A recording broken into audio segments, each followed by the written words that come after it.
Alors, de quoi vous allez nous parler aujourd'hui? On va parler du retour de la pluie au Maroc, qui est une bonne nouvelle après la vague de froid quasi historique dans le royaume. Alors oui, tout à fait, vous l'avez peut-être remarqué ce matin en sortant de chez vous, la pluie est de retour au Maroc depuis dimanche, notamment dans les régions du sud où quelques 6 mm ont été enregistrés à Essaouira, 5 mm à Agadir, 2 mm à Dakhla et Guelmim. Après 3 mois de sécheresse, des pluies torrentielles ont arrosé les récoltes assoiffées partout au Maroc. Alors c'est une bonne nouvelle puisque le royaume, comme de nombreux pays, notamment d'Afrique du Nord et du Moyen-Orient, sont confrontés à une pénurie d'eau.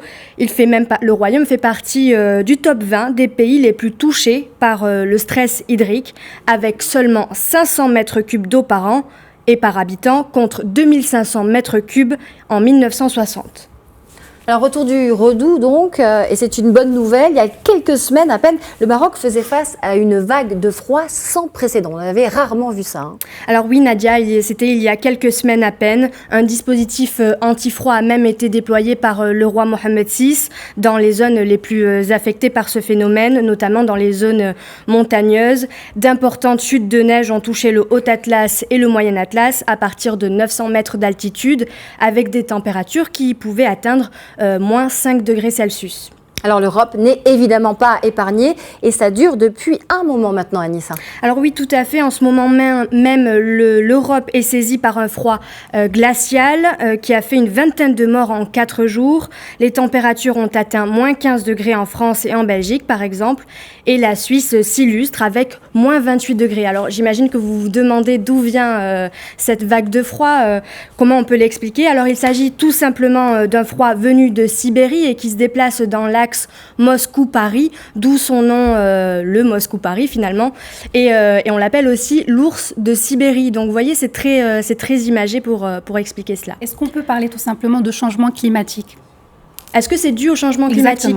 Alors oui, alors ce qui est inquiétant, c'est qu'alors qu'une vague de froid touche la plupart des pays, un pic de chaleur touche l'Arctique, donc c'est assez paradoxal. Des températures supérieures à moins 25 degrés Celsius à la normale saisonnière ont été enregistrées dans la région. C'est un phénomène exceptionnel. Cela ne posait pas de questions auparavant, mais aujourd'hui, ce phénomène se produit dans une atmosphère plus chaude. Donc, les experts et les prévisionnistes estiment que c'est dû au changement climatique. Évidemment, les températures douces à cette période ont contribué à la fonte de la banquise, dont la surface n'a jamais été aussi réduite depuis 50 ans.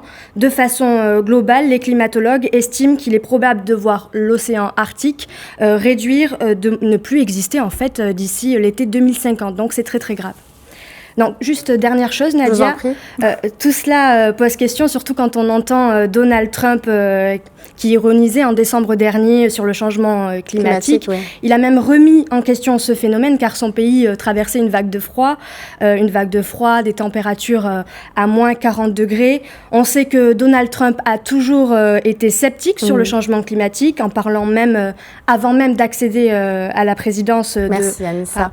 Merci. Okay. C'est vrai que Donald Trump met beaucoup de réserves sur ces aléas climatiques, pourtant démontrés par les scientifiques depuis des années. Merci, à demain, même heure. Merci, à demain.